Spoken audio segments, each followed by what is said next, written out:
Nga ilunggila kipatu sa ipumin mana pangutin ay ayading injong an kingayotin mi ading atu he pathen o kiti momong he mi ading ay ngai thala ay theipo ay mading mo kingai ding head sit in ay ho mi sai pi ding ti in lunggila pathen henga kipatu sai pumen ataw namang pumen anapang su keute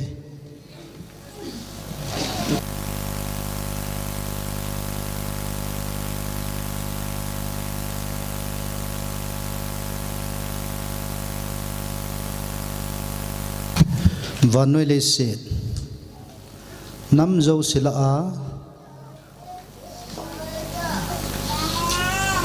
nam chon sipen kitiang le kisai khel ponten I chon dan hin dan ho sumle pai hol dan ho ine cha ho pathen dei lo lama hin khumang pen nam heaven hi jong le pathenin I thagaw angai lu ji a he tunia he akam chang a o a koi machanam chunga ki phong khalo ho pi khalo tunai ho ku ki jo cha te ho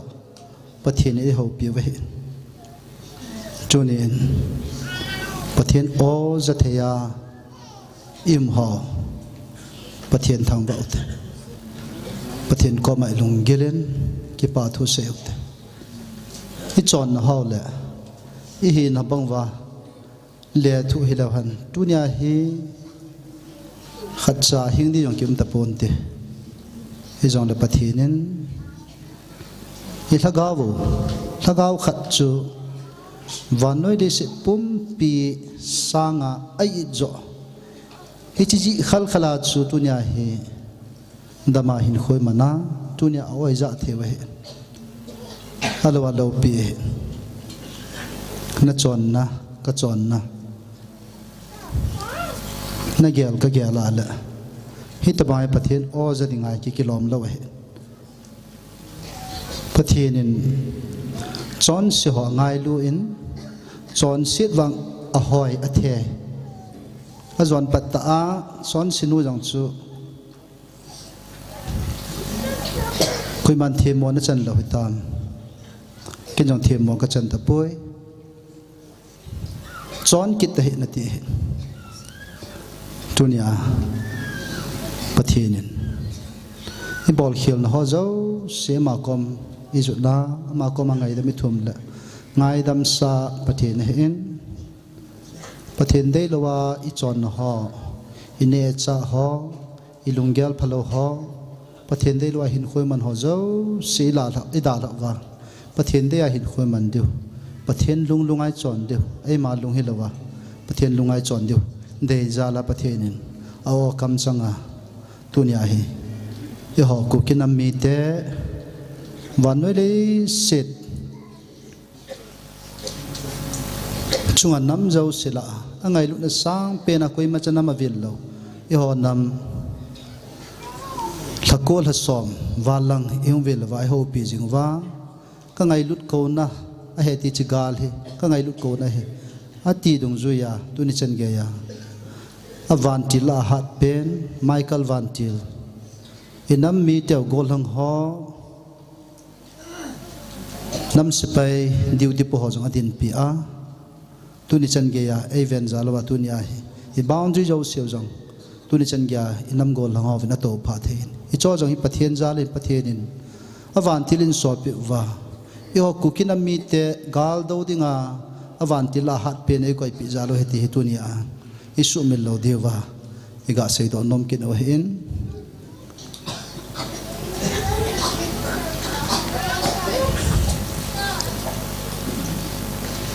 kasay jing bangin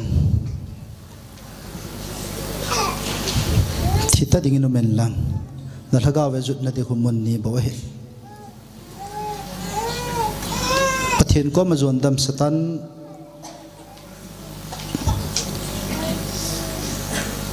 munding damun godmun pathenin lucifer la so tol le hodinga ko pi mon chu na zon dam tunin thilung mon na nei lowa le chlai GMFDI mon hin Wednesday ni si le counseling class amen lung set ta pathenin one mai ko panwa hi chi counseling ai jawa peng tha so kai dingin pakai minin vel tip na kan nei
Kỳ mà có không tay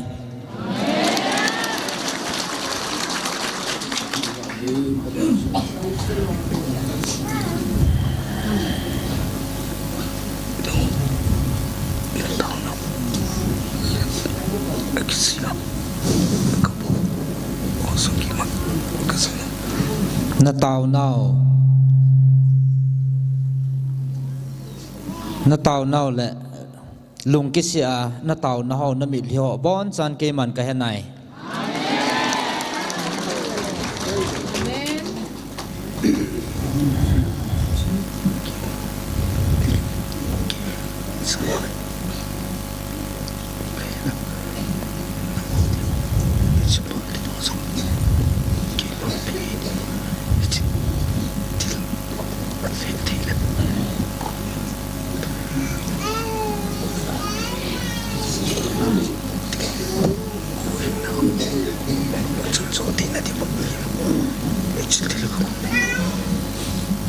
mà dâu si ra cái kê man cái hết số này thì chỉ phát tiệm họ dòng kê man cái bị này vin ra cái hi hui hình nó này thì nó điều và kê mà thil gon rõ he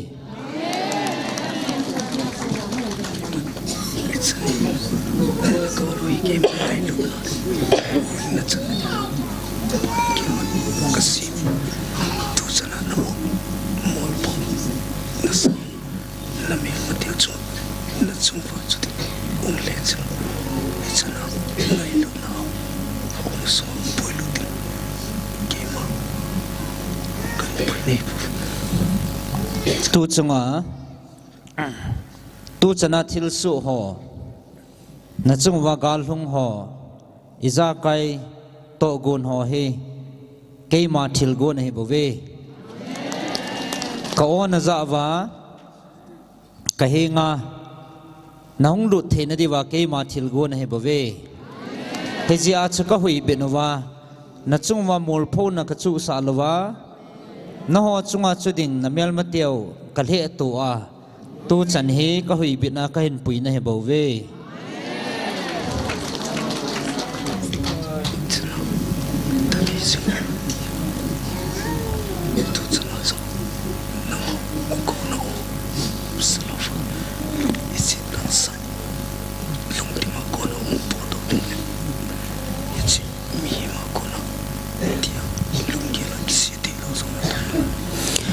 Hichan agay nunga noho mihing lunggel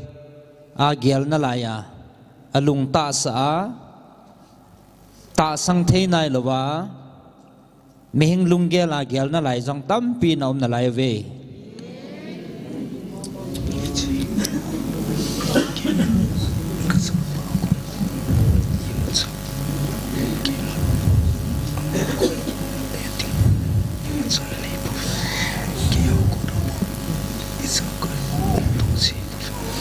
kami za apa ko na he na hon he ding I macha nei puvinate kapipoi ke a ko na bo thilsu na za oi bove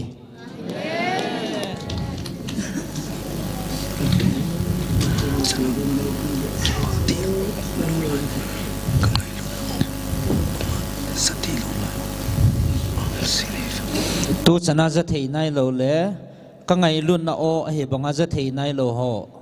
aham si na hi ve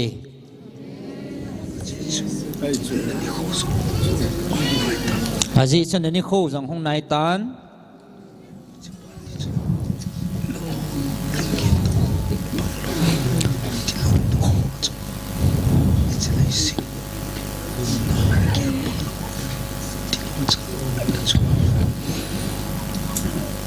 hichini kho ting chule na ho gel to hong bang loading na chung wa thil hong chuding a hi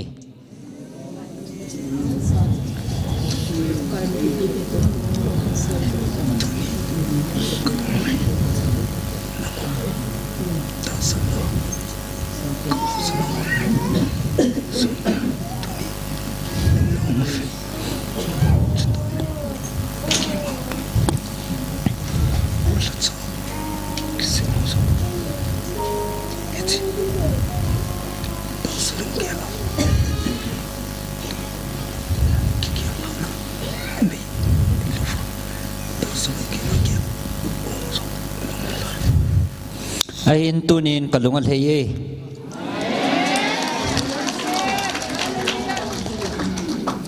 kako no za no ma ta sana na hong ji win kalungal heyin henla kathacha ama ta sa mihing lunggela gela ta sang theilowa amihing lunggela ngai to na la ya hong jam na mo ve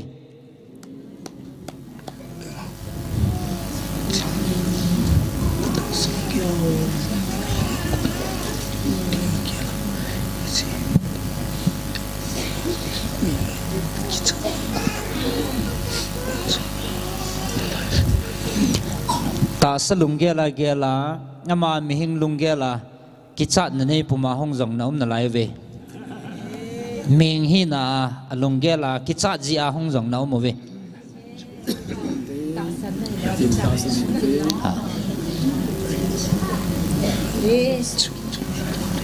ahin la hi cho che mi ham phan hi ta ve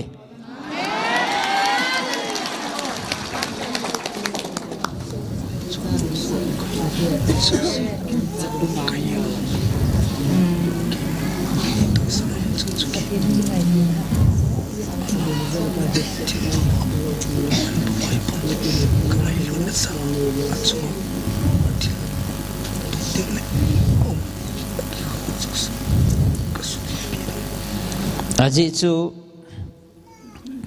ke ma ei ta sana ka kom hen nai ho zo si ama thil phabol wang he pun tin ka ngai lut na zala ka hoi beding achunga thil si thong ding hoa ko na jong ka hoi bedin nai ve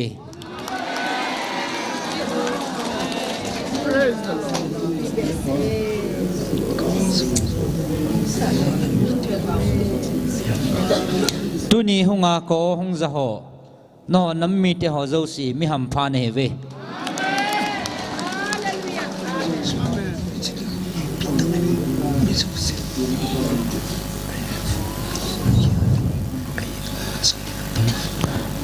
aji chui chin khu lo pi ta he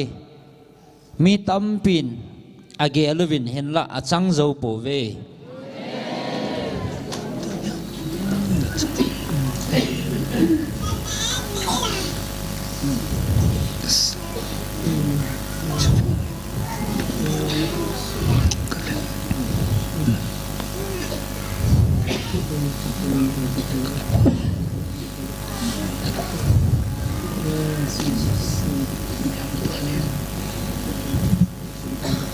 mi ham pha ne ve aji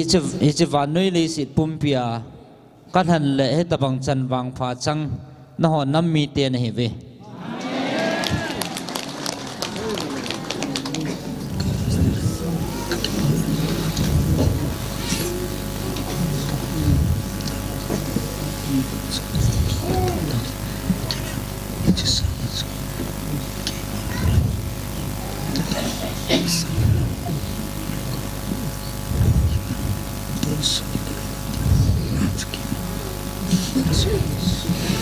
tunia ke malung hlei ding dei na hong zong tampin au mo ve a hin la hi chi sang chun nang ho hu inga nom diu ka dei sa zo hi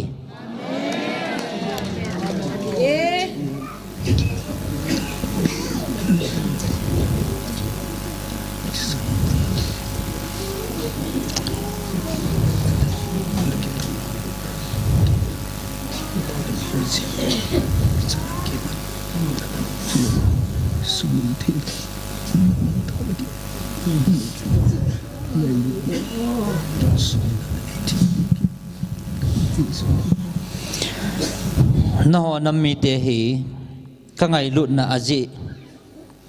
na pu na pa te ho mi ke ta ho zala tu chana hi sumil the lo ha kang the lo wa hu hing na chan the na di wa ka ngai lut na sang pi na ka ngai lut na he ve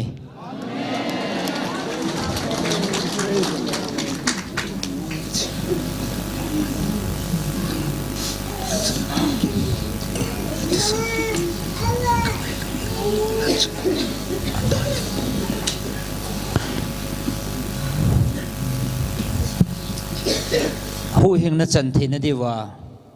hi chi ngai lut na thi sana ko na ka ngai lut na adai thei boi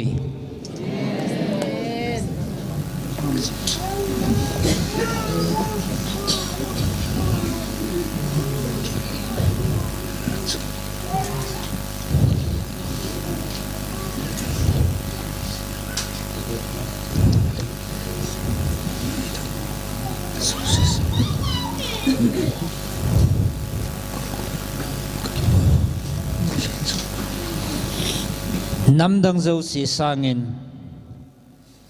na ho nam mi te chunga ka ki pa na asang zoi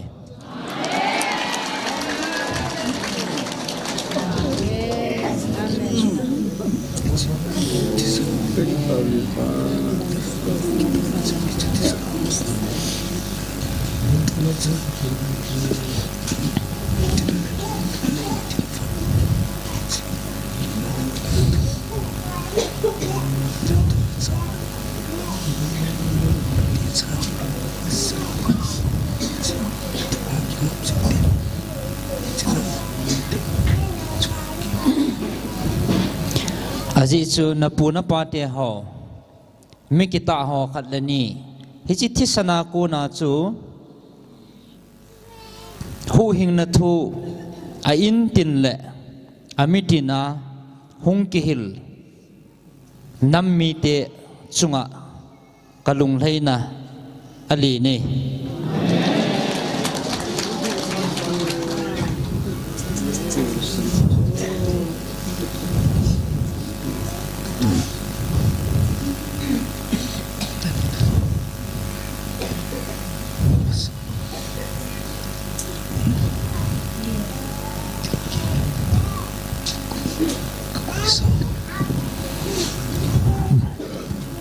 nang ho kathu ngaya kathu pi banga ho dingin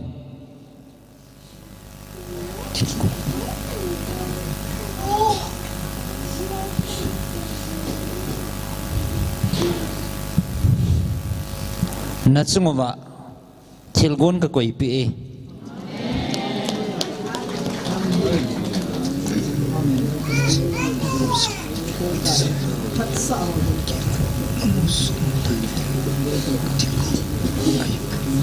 tunin nam sungwa thi san lon na ding le nagam naman thai na di wa ke man ka thilgon na hi poi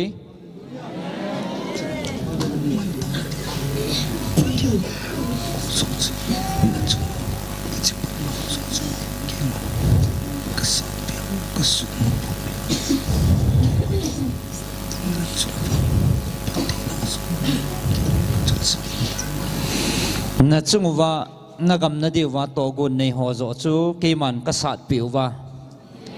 ka hoi bit piwa phat thei na zo na chungwa achu thei na dinga ka to pi na hi lo ham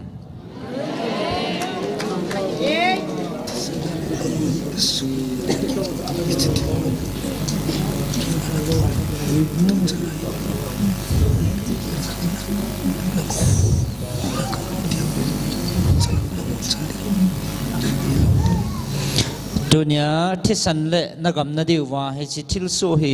no chunga chuding monga ke ma thil gon hele tu chan hi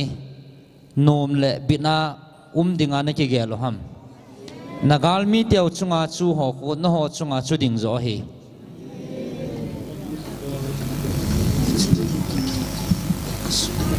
a hin chi thil ho ke man ka su manga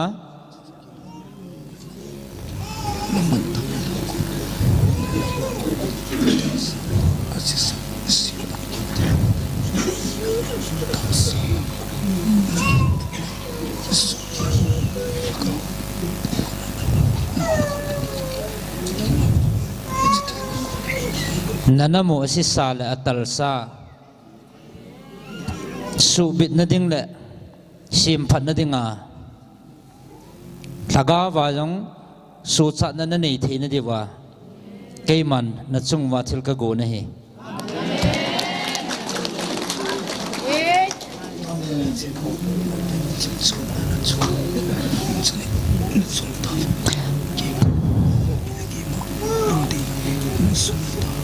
tunin hi chi van noi muthim chon danin na chon gam tawin ke ma lampi na sumil gam tawe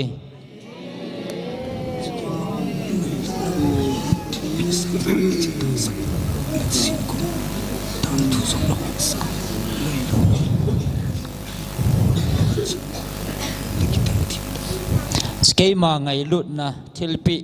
kho sa sangin le si ta sa dan thu ho zo na kho sa win khat la khat ngai lut tu na na sam win na chon gam ta ve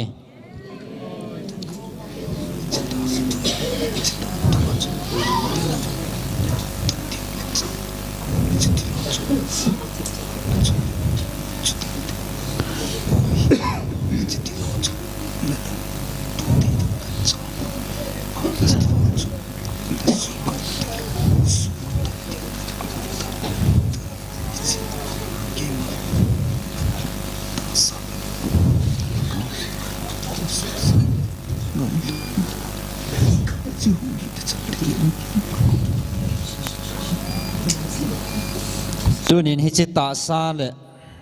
ta sa dan hoa chu nanamu nakitun diu hele tung thei po vinate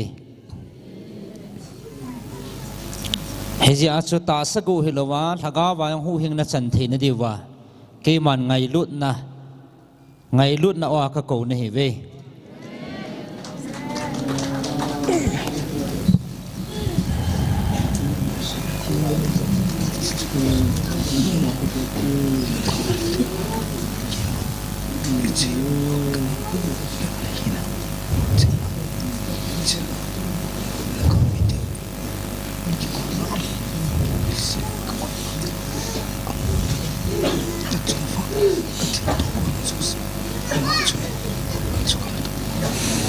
lung khát này và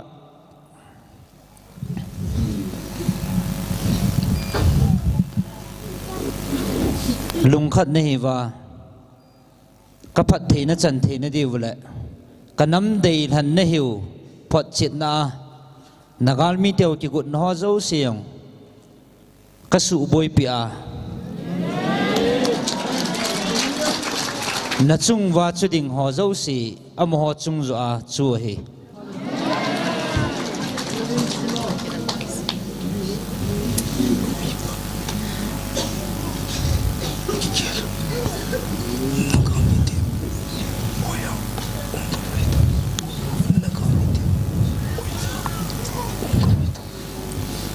kami pa kigelin nagalmi te hoy langa gam hitam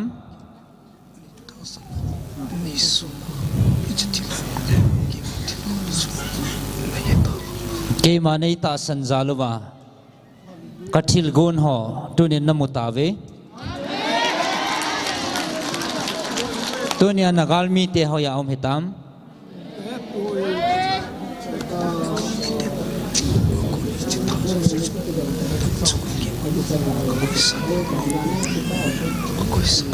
nagalmi te chunga heche thane no zo si je ke man nang chunga ka koi sa he loham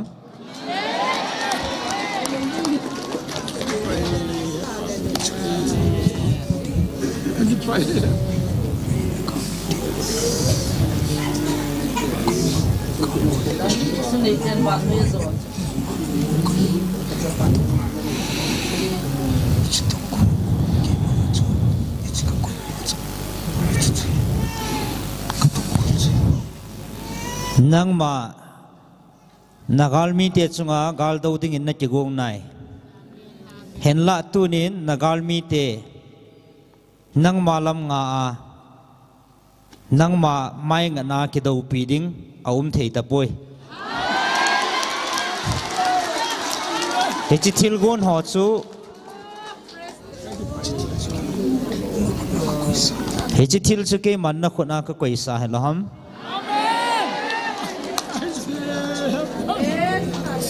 aji chu nang manjong ke manei ta sanin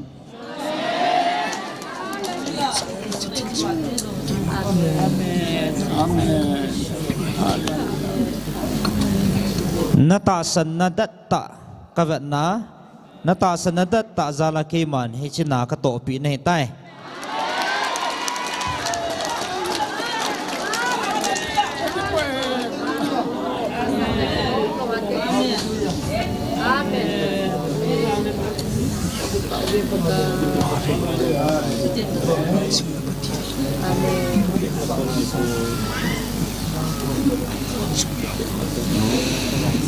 Hingjing na pathin hinbel mi pa chu mi ham pha he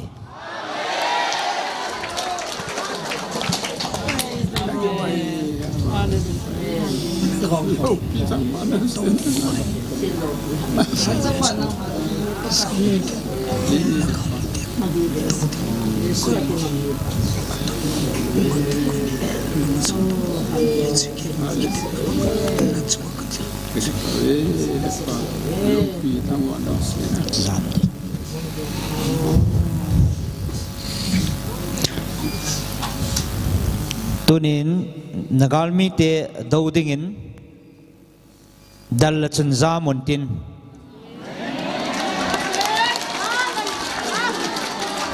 nahol moding hi hichuke man ta sanna ko na kabi kathil go nahi praise the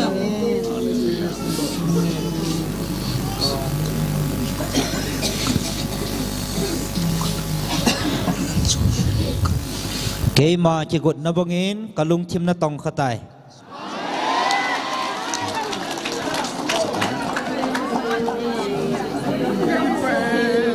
gal zone cha kapi nei tai hallelujah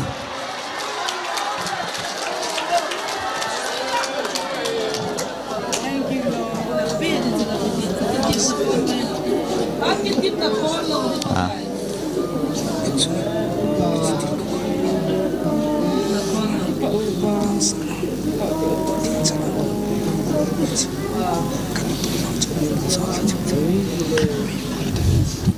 tunin hechita sanna anei zinga adin dat chana achunga kathil koi mang tapon te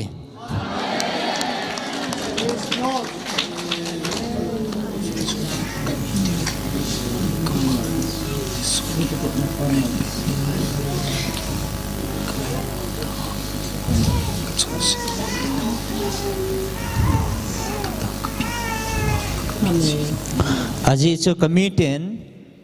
kisi a melhipuma ta san ta ka koman bel ting le ka ngai dama ka su dama gal zona ka pi ji laham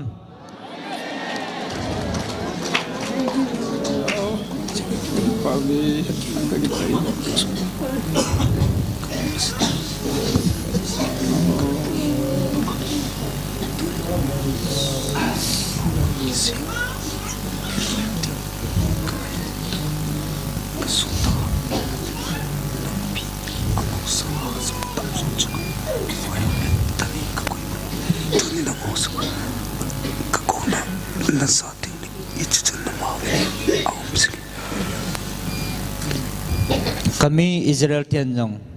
kathu banga chon tingule kasu dam zia amho nammi te sanga hat zoho thunei a hat zoho sanga thanei na kapi zia katun ji banga naho nammi te jong kathupi nani nuwale hichita banga chu katun ding ne heve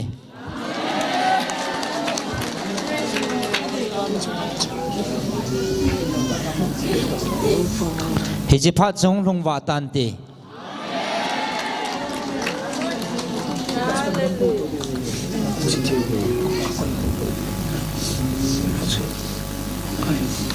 nanam pi chung wa hiji phat ka pi le hiji thu ka pi ho he na hon na ju ngai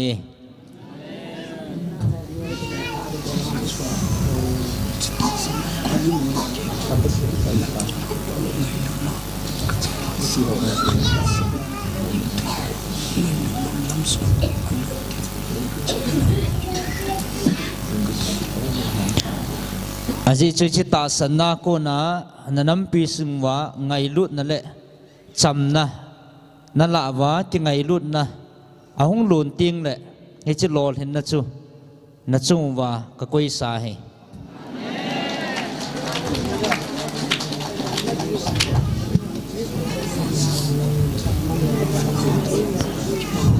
tuni ko za hong khom ho mi wang pha ne ve ki pau vin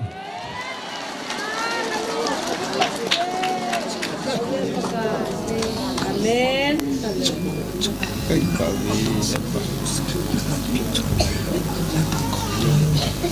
aji chi galzo nahi kami pachung bo hi puin nang ho ata san ho zo si le nanam pi chung wa chu ding hi chi galzo na chu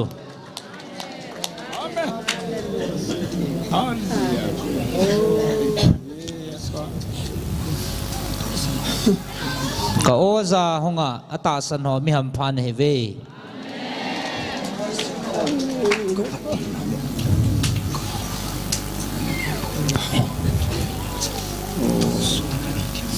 he chi lei si na bo ka phat thei na nei deu he puin van muna zong go na chan ding o he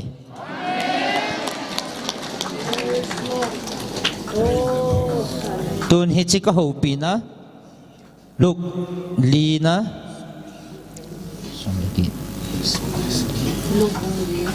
som legit som ni la segi na sim hlau ngai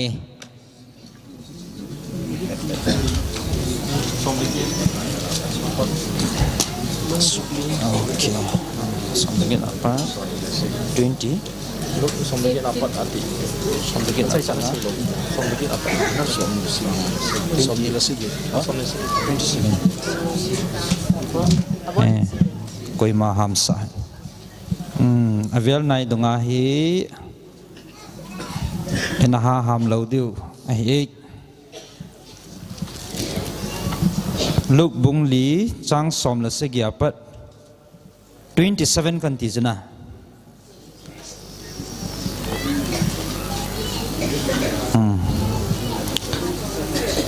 17 18 som lagi na pat na som ni la se gi enge hin sim ging kate pakai lagau chu kachunga aume izi ne mitile aman ke ma mi vai cha ho za a ki pa na thu pha hil hang dinga ei tu ne hi su chang ho za thla do na thu sam le ding le mit cha ho khomu sa dinga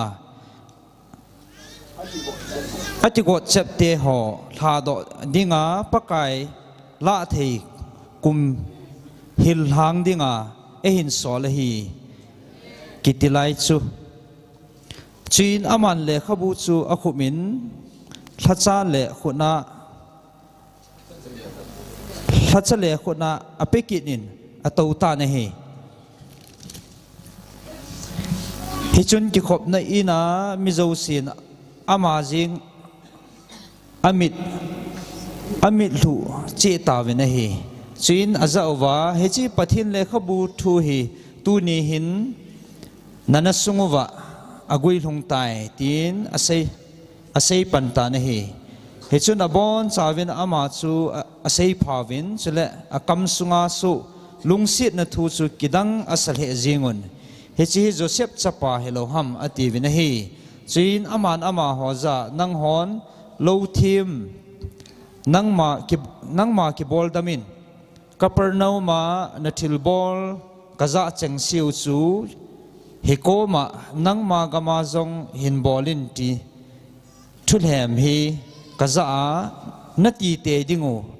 hina hi ati chuin ama man tabia nazawa ka se hi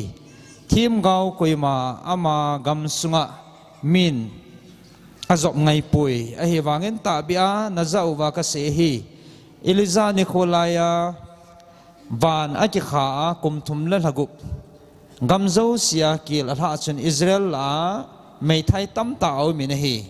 chile adang koima hinga Eliza ki sol lovin Sidon gama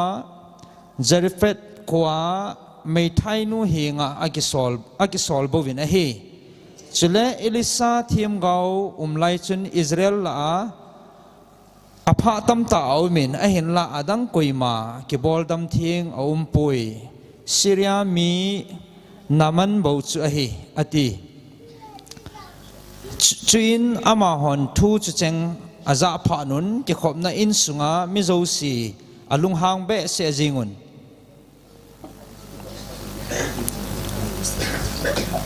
aki patnun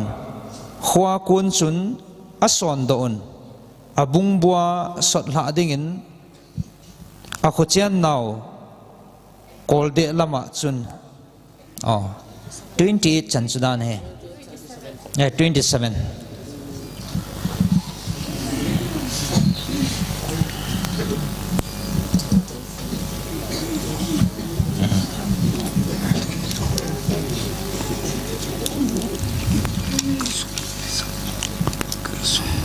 dunia hu ho kasu pa Eliza kan sol banga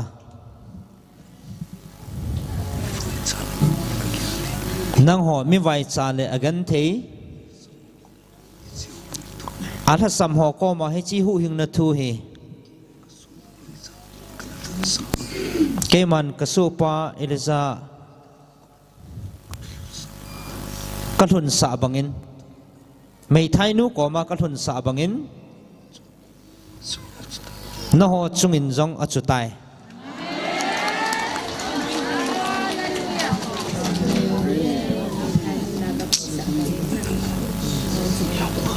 tunin nang ho mi ham phan hi ve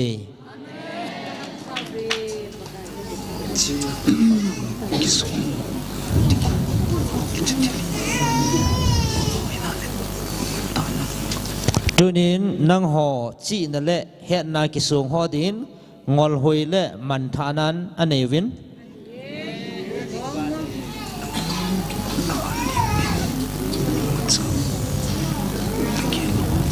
ai nang ho la nim pin le ma cha na gyal lo ho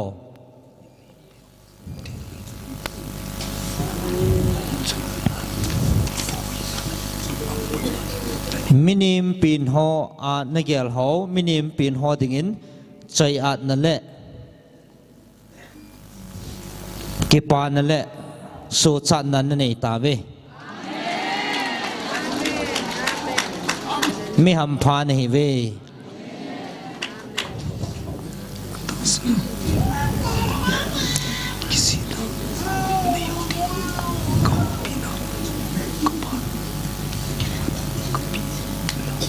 dunia lung kisi poma hung ho dinga keman kaphat kapia lung kisi poma hung katha cha ho dinga ka ho pi na kala li nasim la ngai kala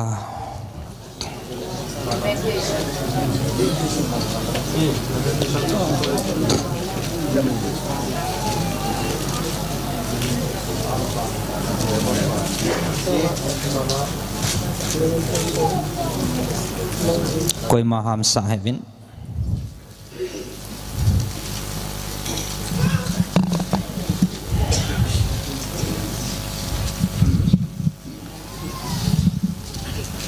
kala bung li sung hen sim nge ka ho la cha lung ki si poma hung ho ka thua ka ho pi na ati he iti hiya sana chu thima wa lo hitam iti hiya sana thing sel pi chu ki khel hil hitam mun thing sung tum zo si akile thang so tan kholai dung lam som zo sia athang so tai zayon chapate manluta ta ho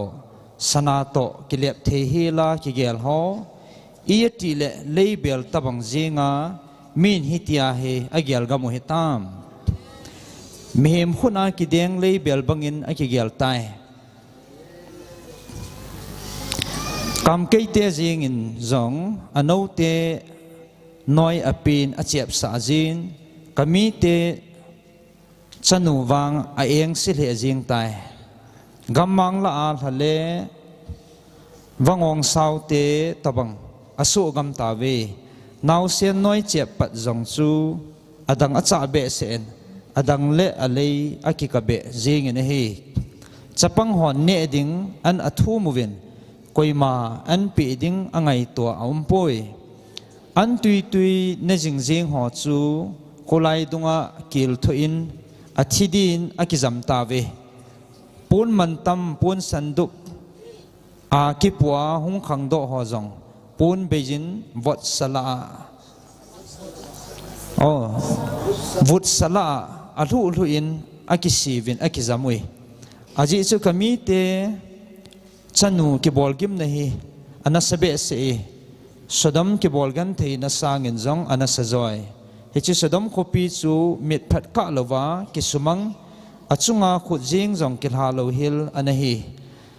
ama dia milin melal te jong bu bang sanga jong bangzo bong noi sanga jong bangzo hi ve avo su mo mongu jong tui ko chang sangin aval zon alim so jong sapphire song man tam tabang ahi tun bang amai so jong me hol sangin avam zon kholai dunga jong aki heva awa thei pu ve avun zo siu jong agolhan agubu uwa abe dan so tai thing ta bangin ata so helin hi gilkil thoa gan thei ho sangin chamza ma ki that thina gan thei thu ho anun nom zoi kil thu ho hi lo su du cha cha kil thu thoa thiji wa hi masanga mi vo jang nat pi ta ta numei hon jong akhut tawvin acha teo an ne a ne din akihun jingun akihun jingun kami te kisu mang na chunga hin acha teo chu an ne khelin ane tawe pakai jen alung sat na thing se nen abol tan alung han na chu tui ki sung la abang tui ki sung la bangin asung lai Zion hanga pakai na lung sat may kong bangin akun satan hichun Zion bulpi abon sana kavam so tai leisi leng zo sin jong ata san povin vanoya cheng te khat sa jong ata sang poi hetabang ta ki do pi le melma Jerusalem kulpi kel ko na alut theiding hetabang thil so he Jerusalem them ga ho chon sit ji ha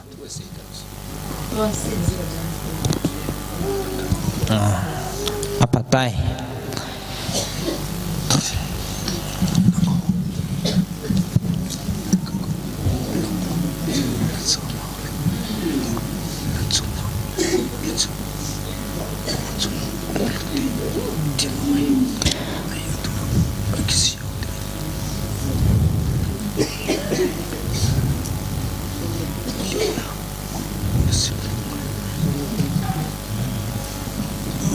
Lina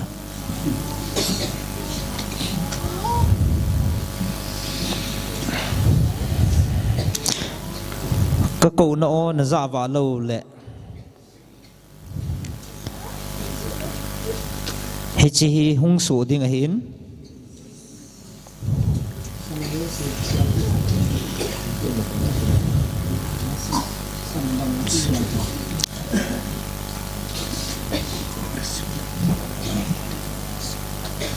sang đi tới sang à cả lạ gì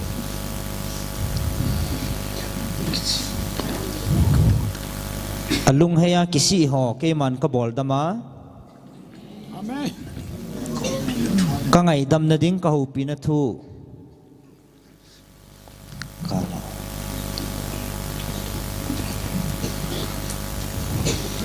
kala ngana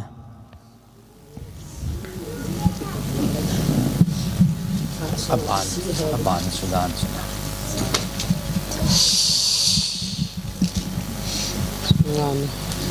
for Peter's sake.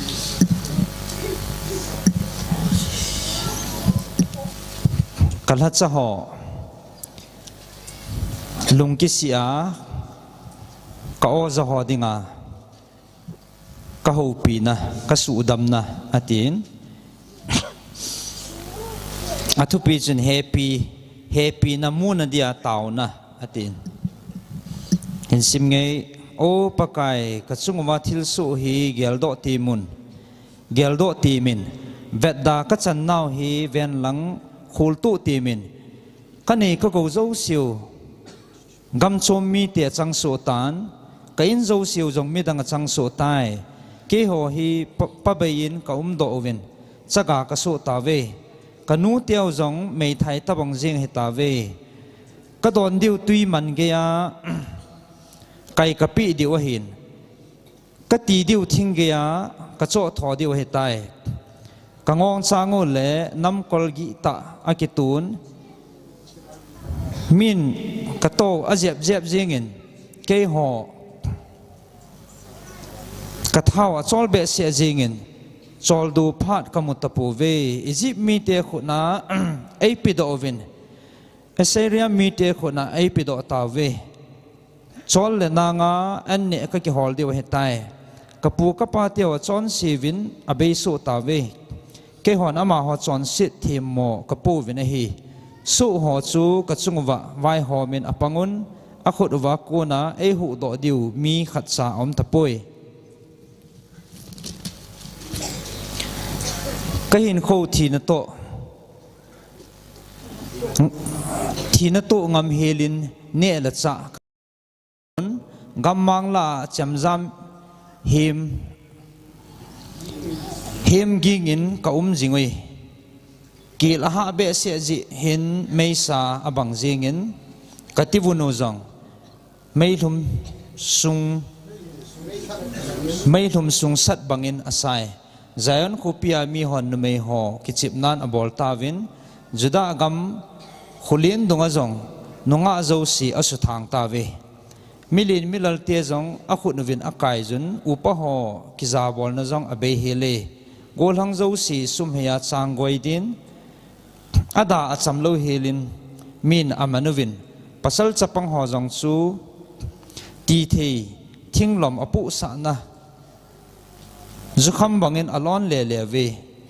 te si hon jong khupi kel kot phung adal hatawin gol hang hon jong tumging thei asai ging tapo ve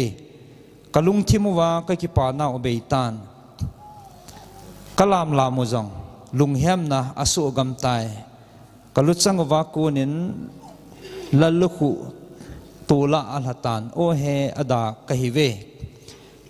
ke hok kachon sitave hichi hin kalungu anabe se jingin hicho ji a hi kaminu jong thim su hetai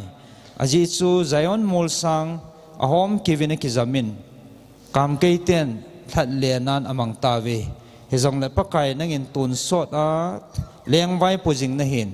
nalal to na jong akhang khanga ki do jing jing a hi ipidinga nangin hiti chan nei su mil delu hiya ipidia he chan gya nei dal ha jing hitam o pakai na koma nei puilu divin nei sim phawin chutile ki tha sim mong ding ka hiwe masang laya bang bangin ka hin ni kho hi nei sim phat pi tawin a hi lowa hele pumpaya nei pai mong diu ham kachungwa thulal hila lunghang mong na hi tam a chan che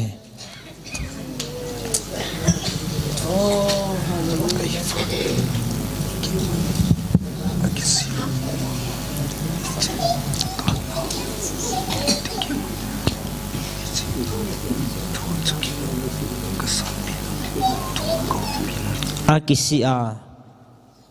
tauna hung ho ko ma ke man ka san pi na ka thua ka ho pi na hi amen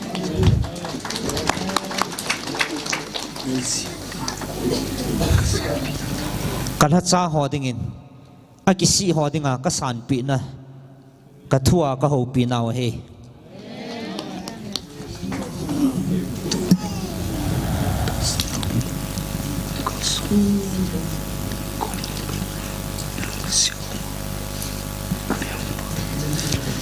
dunia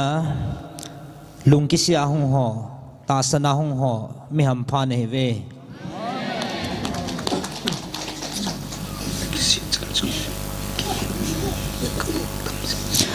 aji chu akisi chanchu ke man ka bol dam zia ka ngai dam ji he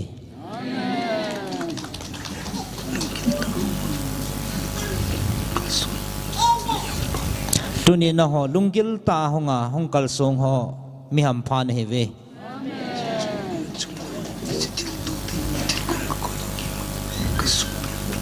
aji chun na chung wal hung ding to gun ka koi pi ho ke man ka su pel pin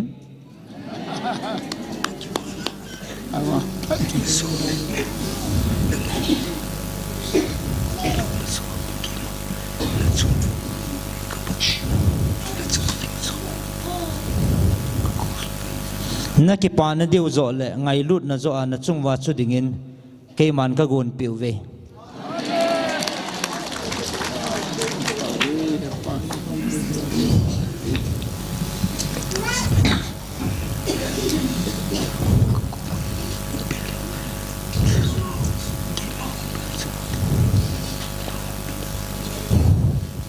tuni ata sana milhilonga ka kom hin beljing ho dinga ke man ka ho pi na look som lani som thum la thum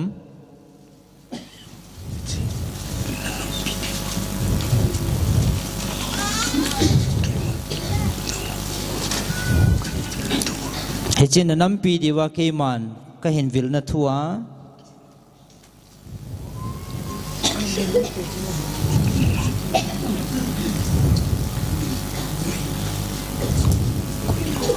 ke ma al he ma nei koi nau le he chin na ta salung ge lo na ta salung me no su hlap na dinga aji che ke man he chan pi ka hin pui ta win he chin na ho mihing lung gel a kunin a the min na gel na lai ve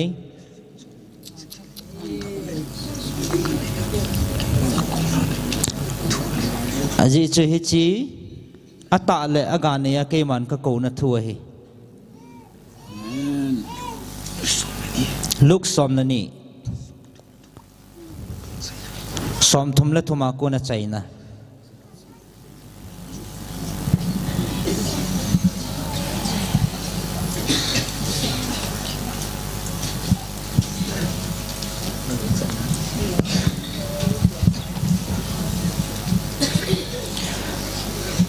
som thum le thuma ko nin na sim ke nu te na nei chanu zoon lang mi vai cha gan the ho pi vin chule gu chan anai pha lo na ngat zong in ane sit lo na wana sumbom lui thei lo ki simun kim lo sum ki kholun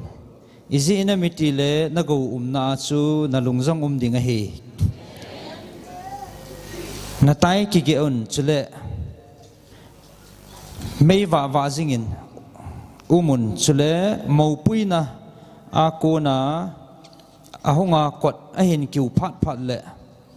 hong pe jing dinga apakai lam kat jinga mi to bangun pakai ahunga so ki ging jinga ahung tu ho chu anun nom he ve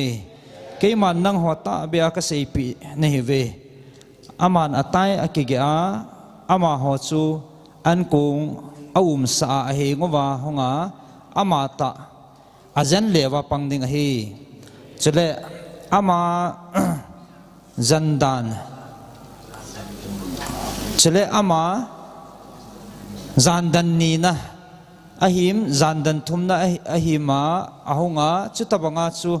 ahung tua hi le ama ho chu anun no ma hi ve chule iti pha na gu cha ahung ding in nei pan ahen hi le ki ging jing in tin phet wang dinga in su adal ha lo hel ding hi chu nang hon heaven nang ho phasadi min umun izi na miti le na gel lo pat taw le mihim cha pa chu hung ding hi ati chin peterin pakai hi chu thilem chu ke ho chang dinga na sei ha me zo si dinga na sei hamati chin pakai in a hi le nei ching ta san ta le ching ta aphat cha achan chiu an hop pi dinga apakai pan ain sunga zo si chun api puwa apan sa ding koi ham apakai ahung tinga chutia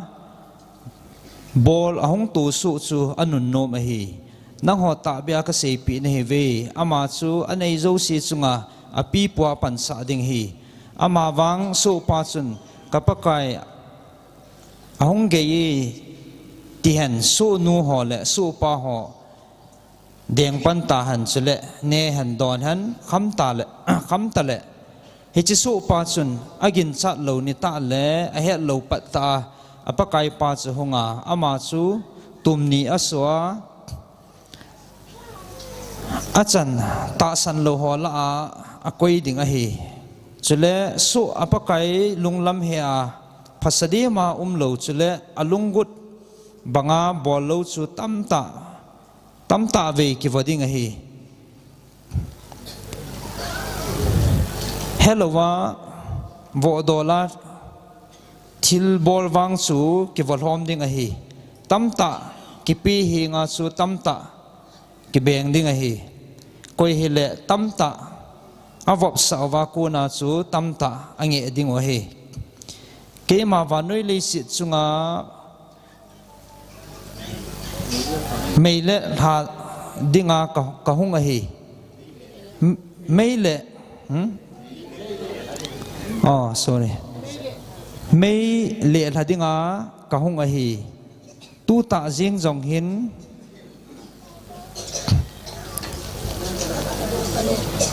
ka do tale katina ve a hi wangin baptize chanding kanein chichi kamul so masang sia iti kaning no hetam lei chunga chamna len sa dinga honga nei ngai to vem a hi pui ka sei pi nei ve asukhan ding zo a hong ka hi bove izi na mi tele tu kal in sung khana mi nga ki khan tua in sung khana mi nga ki khan tua nin thuma dowa thumin ni adau ding a hi pan chapa adau ding chapa na pa adau ding nun a chanu adau ding chanun anu adau ding te pin amo nu adau ding movin a te pi adau ding movin a te pi adowa ki khen tu ding a hi ati chin aman mi pi ho za jong chun nang hon thum lama mei so na mu ting ule mei so na mu ting ule go juding a hi nati pejan jevin chule a hi ta ba ji na hi chule hang lama ko na hui anun le salhe ding a hi nati jevin he jong chu achu ti ji na hi nang ho phalem ho nang hon leisit chung le ban ji la na su tu thiam na ven tu lai he ti thil chan iti na su tu thelo ham chule ebola nang hon adi lam chu na tingai to lo ham isi na mitile na he pa to thutan vai pu hinga na chi tingule lampia ama ko na kitil do na ding kital do na ding in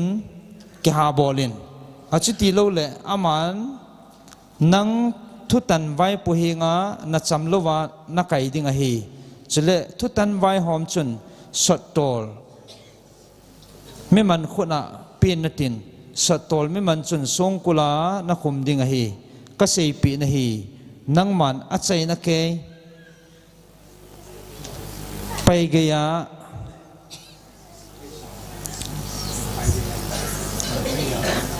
na sa su masang sia i ti jong le chua ku na po do lo hil ding a hi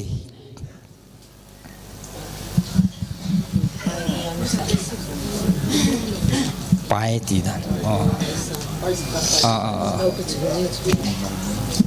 ki he thei na mo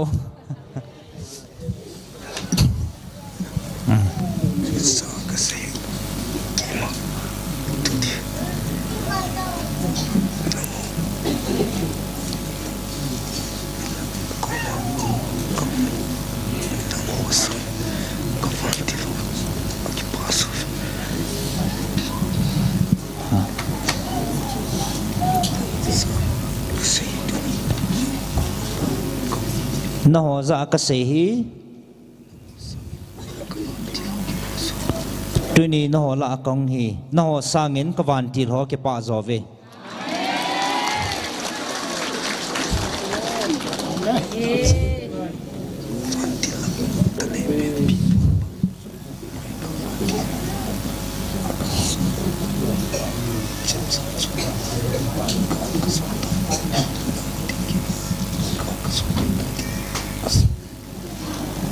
aji chutu patta chun kawan tir hola hat pin Michaelin acham jam choi jin no din gal ka zo pi tai tin sam le le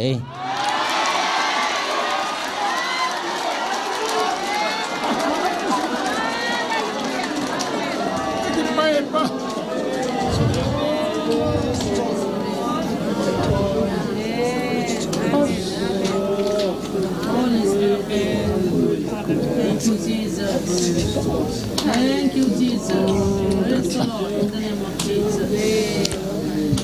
oging ta in van noi ki thong in asamin he chu ke man no ho nam pi ka vil na le no ho nam pi ka ngai lut na tun jong asam na lai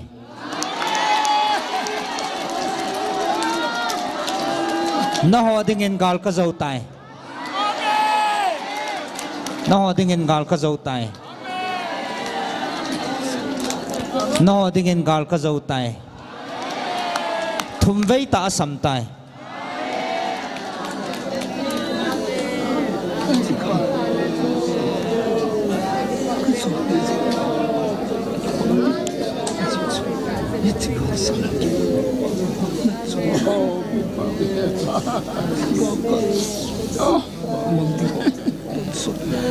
Hina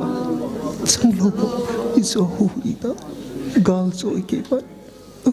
ngai lu ta ko ichi gal so ke so nom so kangai hejigal ka zo pi ji win ki pa heaven hejigal sanga lagau gal hejigal sanga lagau gal zo ao ma na ho hui nga nom diu hi keiman hejit lagau gal zo zo ding kanom zoi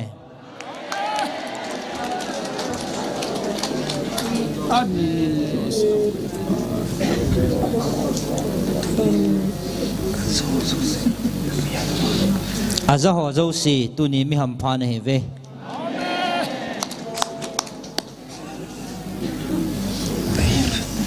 ta sana anun nom he ve ki pau vin mi ham phan he ve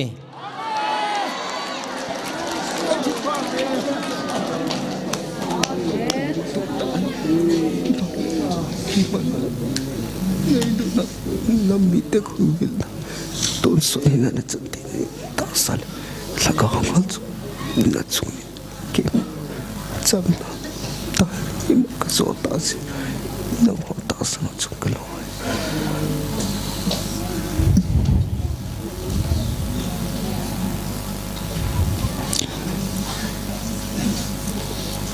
nang ho ata san ho chunga kalunga leye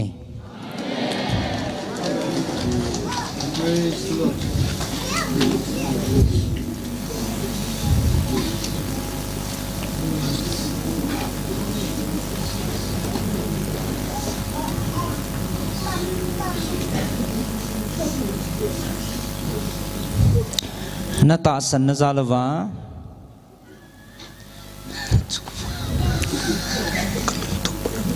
na chungwa kalung tu banga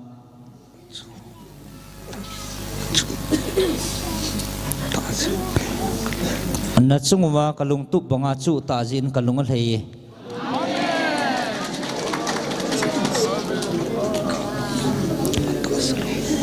aji chui chita sakal bo bo he pon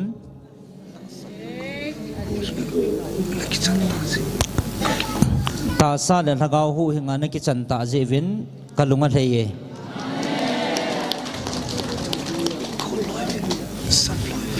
tun ko loi vin sam loi vin ava mang kial ngoi tam na lai ye cho ko hang sap vin lang ka hong sunga hen puilo na vin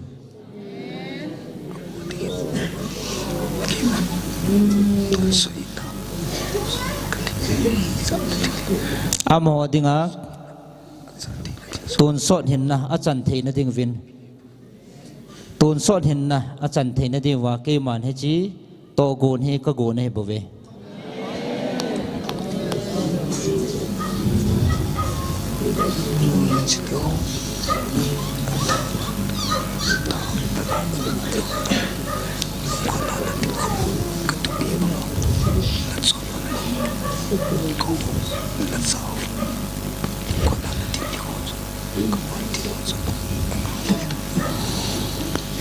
katupi banga na chonwa lungkhat na din ni kho chu ka van til hon jong anga lal jingove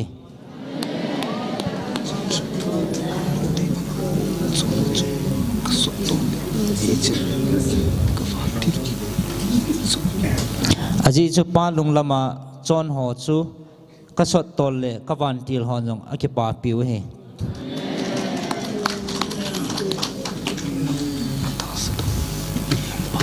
tuni na ho ta san ho mi ham phan he ve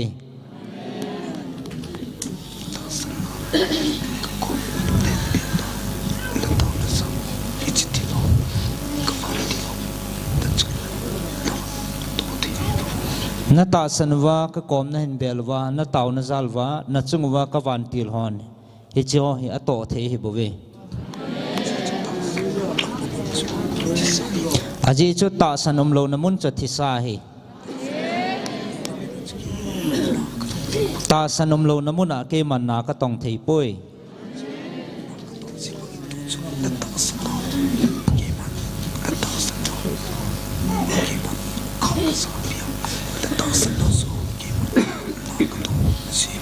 ta sanna na ka to ji hin tu chungin jong na ta sanna wa kuna na chungwa na ka to hi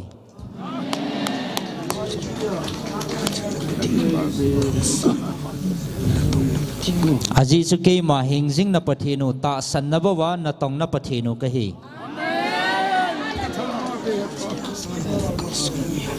tu ni hi chi ta sanna hong kal so ho mi ham phan he ve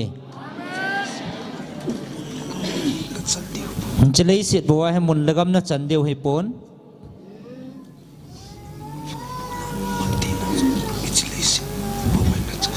wang bu na le phat thi ne yong chilei si na bo chang ding na hi po ve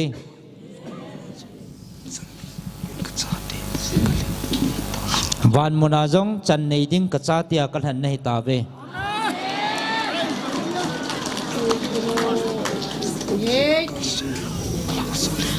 tun kal song ve nang hang sam le ta ven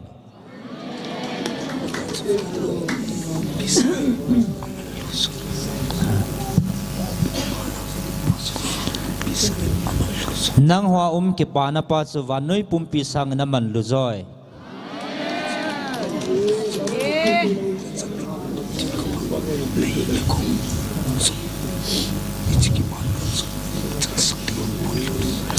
hechi ki pa na chana ho bo na chan dingu ka phal pon na hing na ko ma jong na chan sa deu ka de hi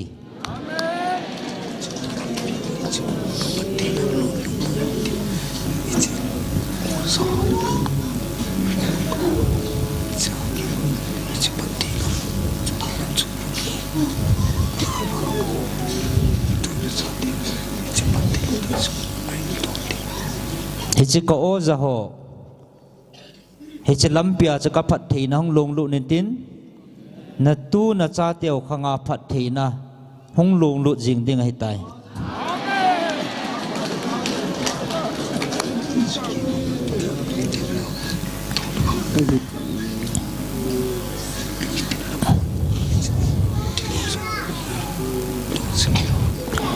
na pathinu ke ma ki tip na ipi athonum kham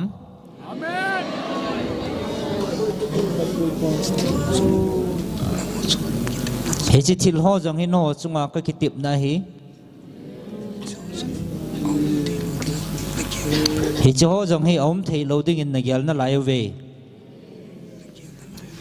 na gyal na lai vam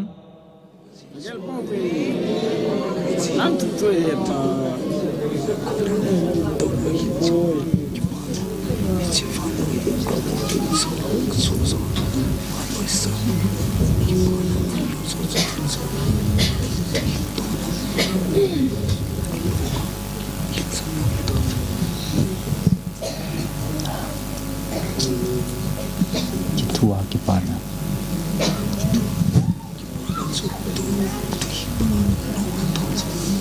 hechi thua ki pana chu tui banga longa adon jong na ta ve Praise the Lord.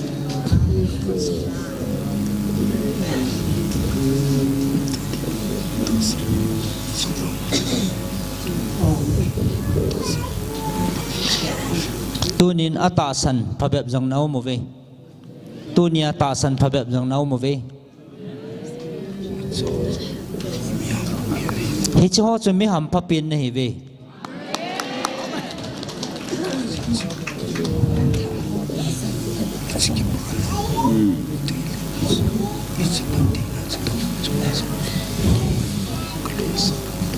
aji chu hi chi ki pa na hi chi phat thei na tui long chu no ho chunga jong ka lun sa tai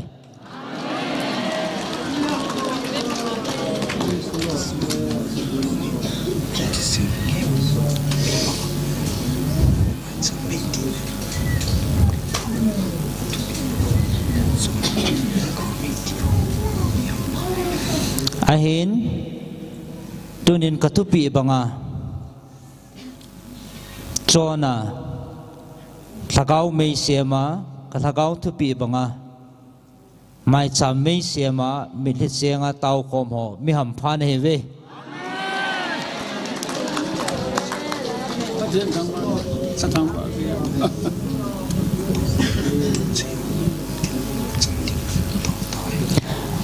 a to phat dung zuya thil a chan diu dol ta hi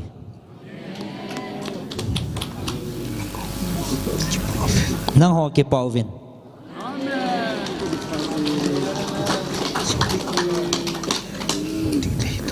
ke man gal ka zo pi ding nahi ta ve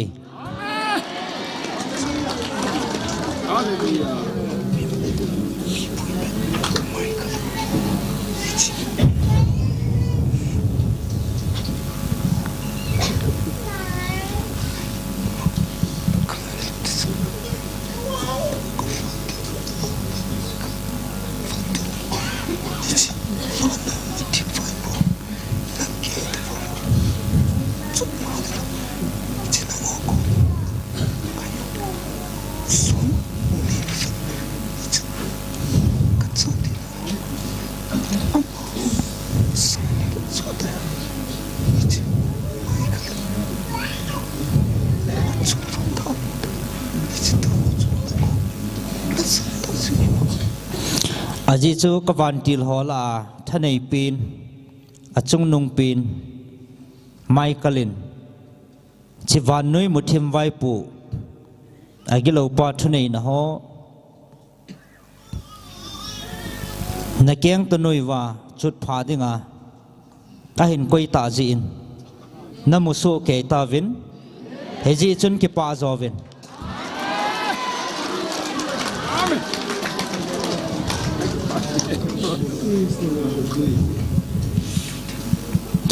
amo sanga chung nung zo ne hi nau vet sana ka cha te ne hi nau vet sana kawan til hola a hat pin Michaelin hi chit thagau kilo mung thailo ho chu na ho noya hi ti vet sa dinga na thunoi wa hen koi ta ji in ke pawvin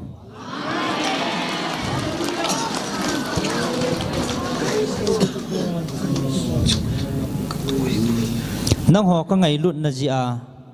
hi cho chu ka to he bo ve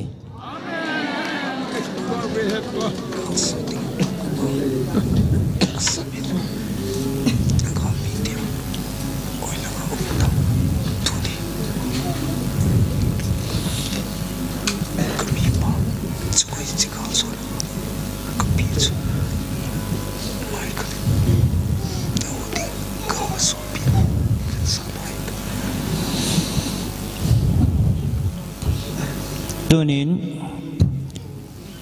kawan tila hat pin Michaelin nagalo sat pia ta san nazala kami pa khuna galzo na kapi ta jin china mel mateu chunga aman gala sanin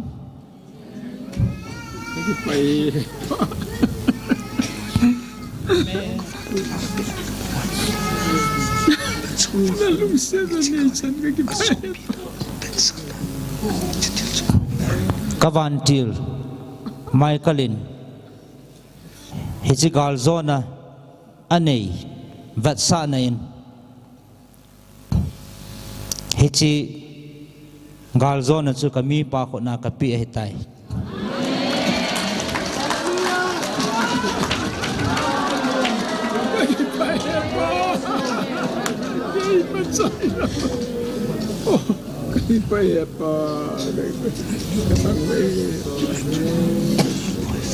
no nammi te ne kinil boyovin na kilung tu mo ve ke man na ho ka ngai lut na ka hin vil na jong hi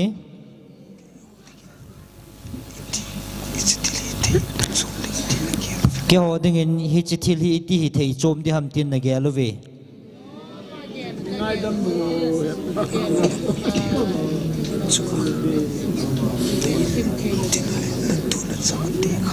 no nammi te chunga na in tinule na tu na cha te ti a khang chunga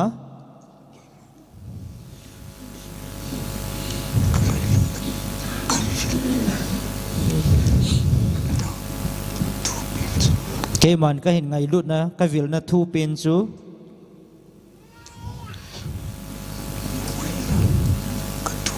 na ho hu hing na le ka thua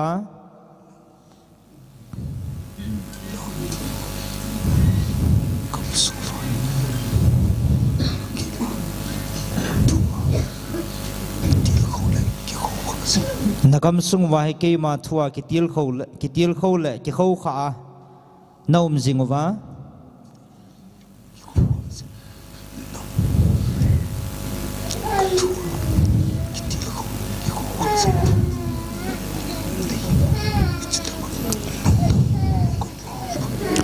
kathua kitil kho le ki kho kha jing nam na hevin hechita banga kathua kitil kho le ki kho kha nam danga pon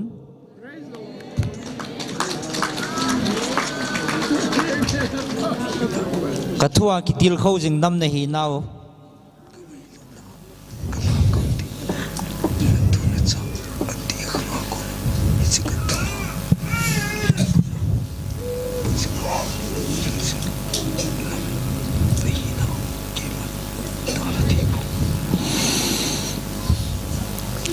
natu na chao ati khang na bon chawa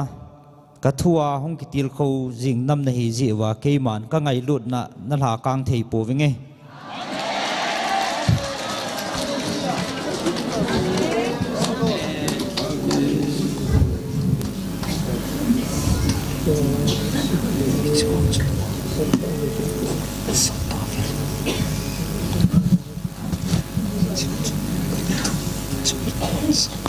ahin tunin na hon hi cho na man sa tawin he chi vanui muthim vai po le chi vanui chonin na chon gam tawe kathu pi le ki kho khan ho sangin he chi ta sa dan hin na dal za tawe he ji chun nagamovin ke ma kam thei pon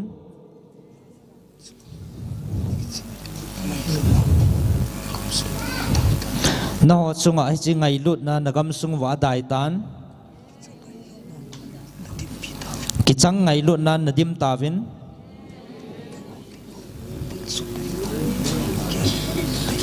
no ding bo phat chom na ding in na hingam tawe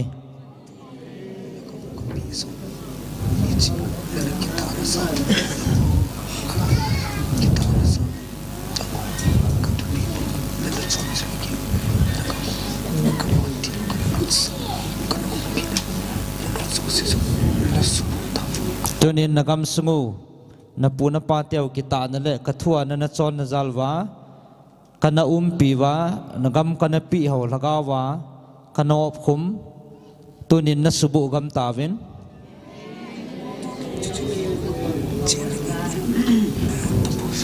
tunin hi gam thiang ka pi ho chi ke ma chen na ding mun nei ot tapovin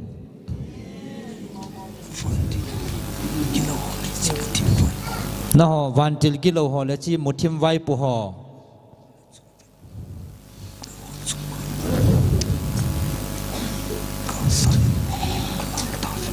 na ho chung ma main gal sa ne na lang tawin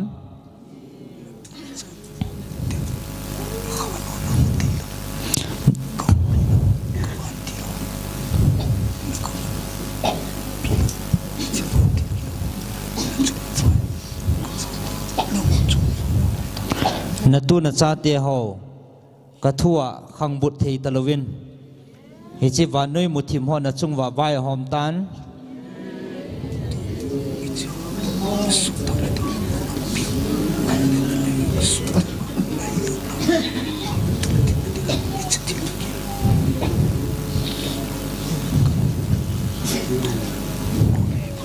tunin hi cho zo se su hlap na ding le nanam piu ki ngai lut na atha a akitun do theina dinga keiman na chungwa hi chi thilgun hi ka hlun sai bove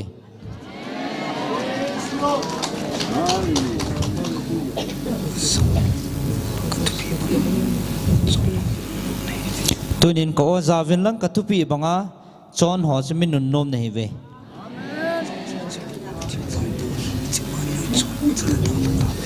aji chu hi chi vanui muthim vai pu hole vanui chon dan ho na dal hata ve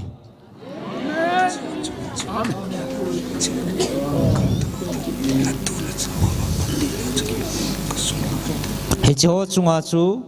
ke man na tu na cha teu chunga ka phat thi na ka sun hla he tai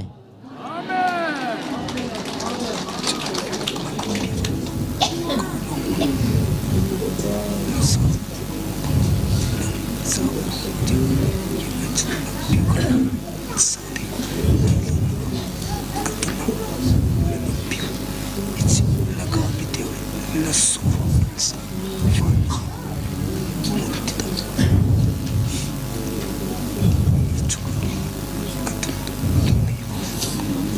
tua zong nanam pivin ka kau no banga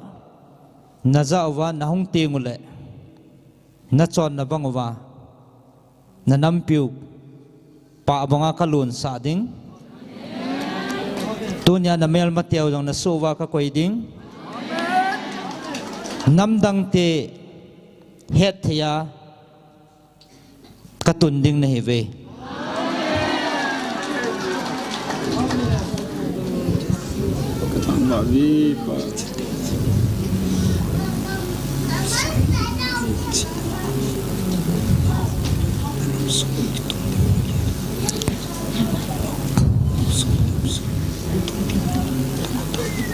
tunin hechi ka ngai lut na nanam piu ka ko no ta san sangin na ho chi na le thip na nanam piu nagam sungule na hubung sungu tunding na gutawin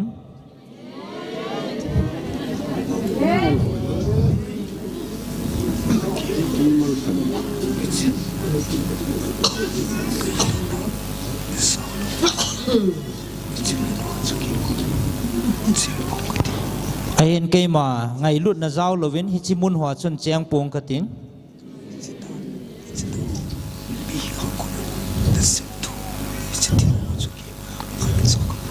heje dan hole no ho mi hinga ko na na sim thu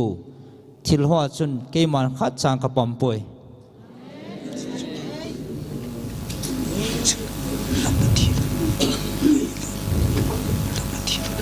aji chu kay ma hingjing na pathinu hi ngai lut pathin kai bove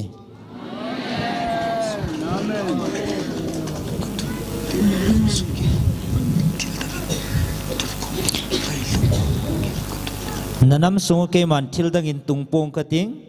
ngai lut na bo ka tun ding he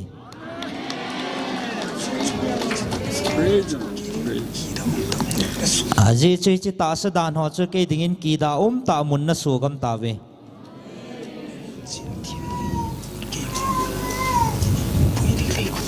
na ho chi na le thip nan ke ma pui ding nei go ta ve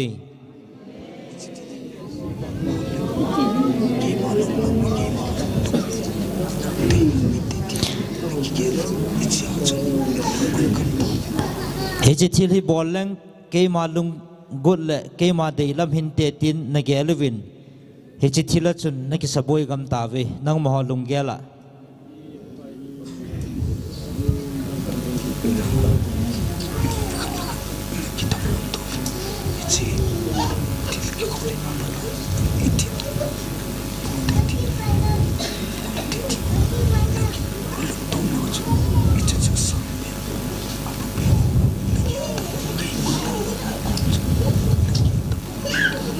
no khat la khat na ki hamon win he chi thil hi tin ki gung le phain te na ki tivin he chia chun na ki lung mon gam ta win ke ma lung lam i pi ham ti na khol ta po ve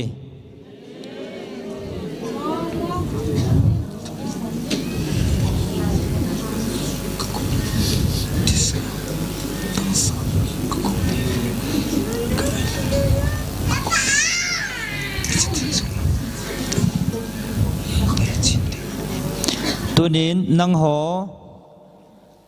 thisan le ta sa gala ka ko ni hiwam ka ngai lut na ka ko ni hiwam he chi jong ne he khan thei po ve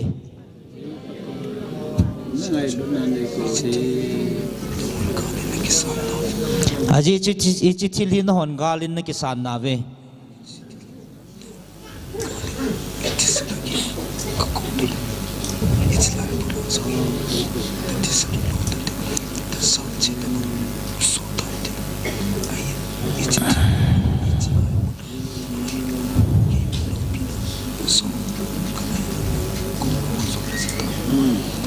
hechitil no hon galin ne kisan na ve ahin hechitil he gal tola ke man ka gon mong hele hichlai mun jong he na thi sanu lon na dingai bove ahin la ka ngai lut na o ka ko na hi zeovin e chlai muna ka ngai lut na o za na nei ta ve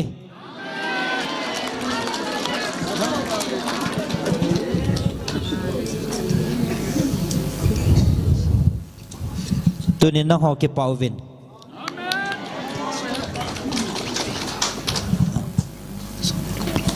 gal zona kapi nahi tave tunin na ho ke pauvin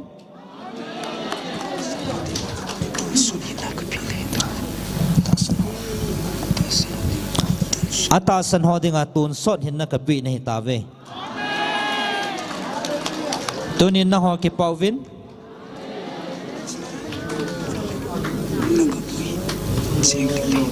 hechlai mun le nagam wa he cheng ding nei ta ve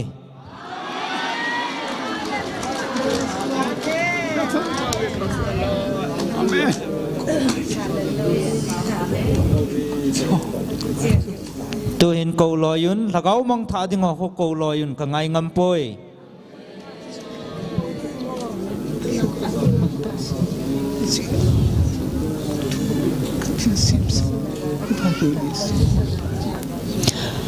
nalagaw khat aman sangin kathua kasim hi chlei si hi mangle ka phal zoi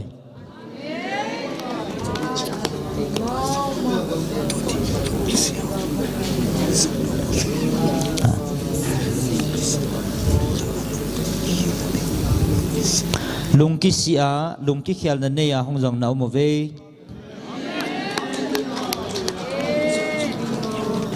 icho chmi ham pha nei ve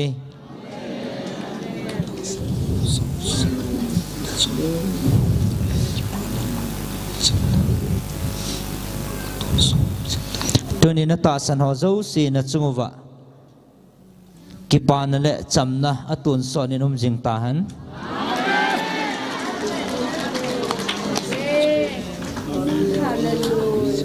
aji cho ta san ho chunga ke man ka thagau ka koi jinge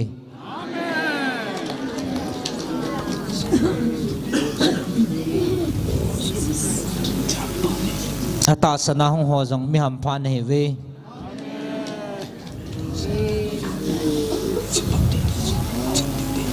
na ta san na bang wa hi chi phat thei na chu chang ding nei ta ve Hallelujah. Praise the Lord.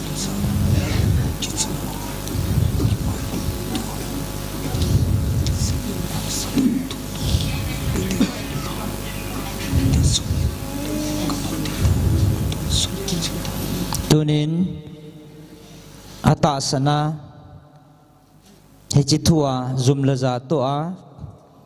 ha san na chom chom to a kadinga panin la ho zo si atun so nin na chungwa cham na le lungmon na jing ta han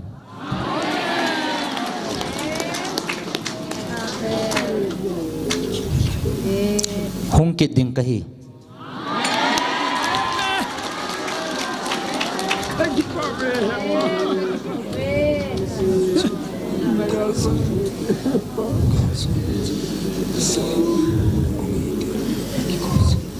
Michaelin na chungwa alhaza in galzo nala asain ongai tain asame galzo nala sain ongai tain asame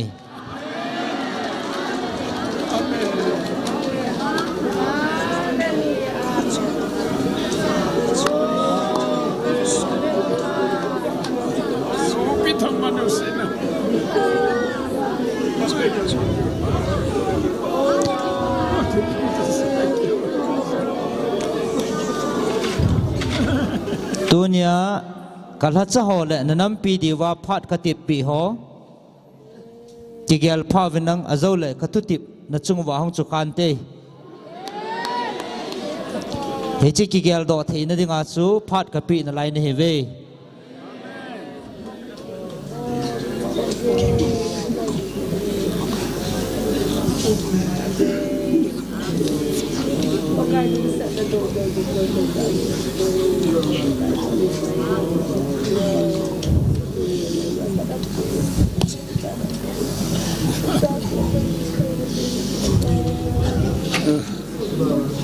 tunia kahung banga hi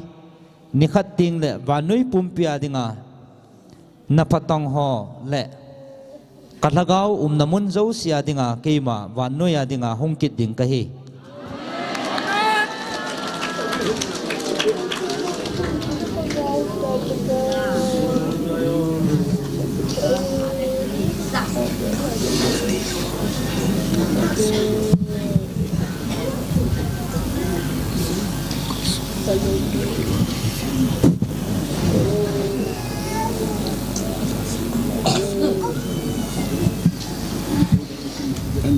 tuni hasan na chum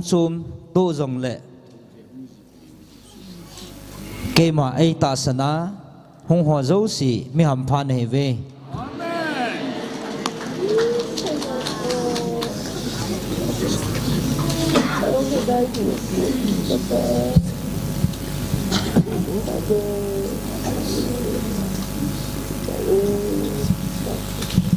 hasan na gan thei na tu ho zo siang mi ham phan he ve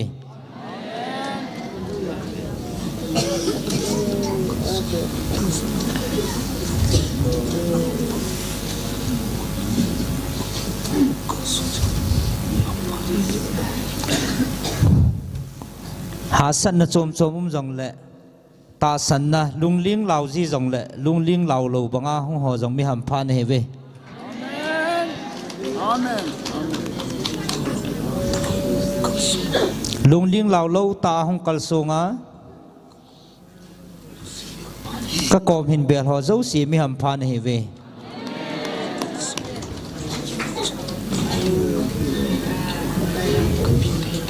atun so na hin kim lo chu ki man ka pi nei ta ve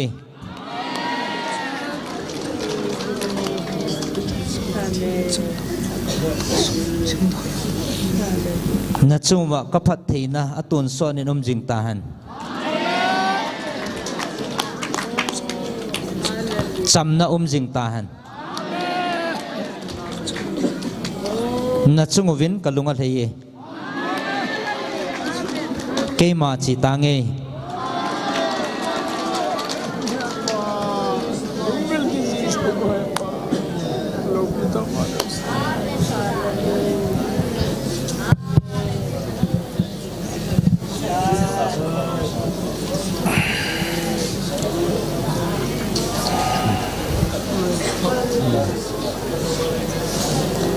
evangelist nu cho hoi langam tamo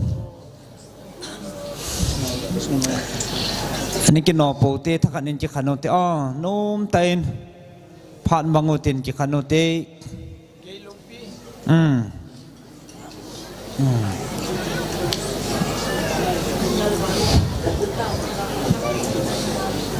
ani ki no nai po te ki khan nai ki siam deu he ki pa thui se khom deu patini wa chai khom deu he tuni garzona eiza savin patinin ki pa o tampi eiza savin pathine chandi hoi zavin patini thangwa deu he evangelist no chlangaung thei di ham Chelo lại đi.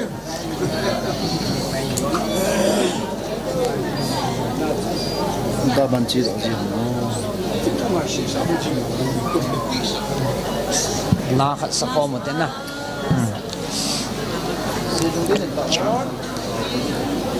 pathian wa chai la khat sa ko mo hiten na